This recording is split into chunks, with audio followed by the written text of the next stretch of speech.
A journalist bundled into a car by plainclothes officers. Just because I'm speaking the truth.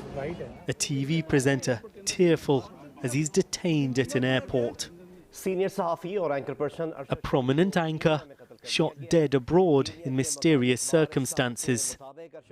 All were supportive of ousted Prime Minister Imran Khan, and the clampdown is intensifying. Moeed Pirzada is one of Pakistan's best-known journalists, but he was forced to leave the country last year. I feared that I'll be picked up and I'll disappear. I would be jumped in a jail. You were afraid for your life? I was. Now, are you still under threat? I do get anonymous calls. I reported it to the relevant authorities. I keep on reporting them. Someone is trying to make me realize that we know where you are and you're vulnerable. Don't think that you are that you're safe. And also, there's so many cases against me. They keep on registering new cases against me, anti-state and so on, in Pakistan. When Imran Khan was in power, there were also attacks on journalists. This is CCTV of one after he was beaten at gunpoint.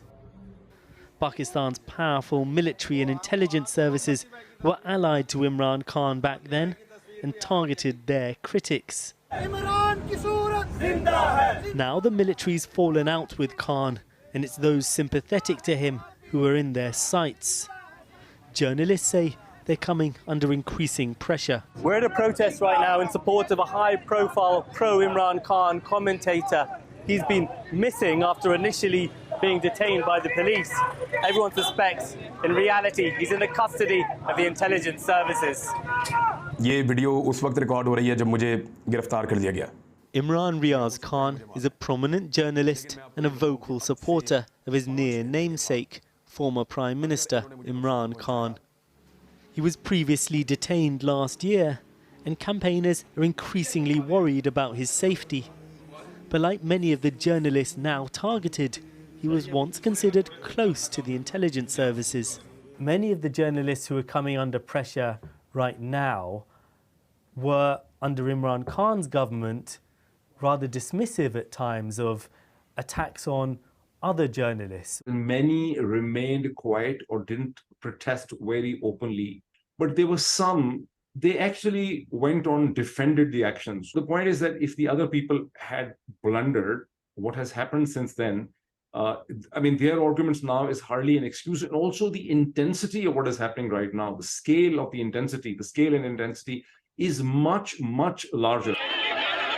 After the mass unrest following Imran Khan's arrest last month, a major crackdown on his party is underway, and TV channels have now been ordered to avoid all coverage of Khan, officials accusing him of being a hate-monger.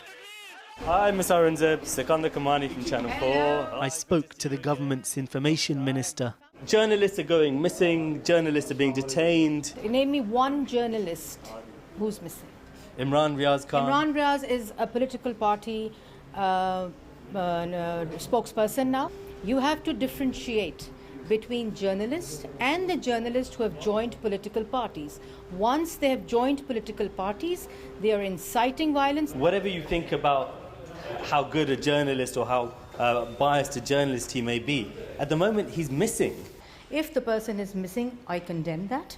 And as far as I know, there are cases against him and he has to answer to the court. There's still no sign of the missing journalist, who's not been charged with an offence.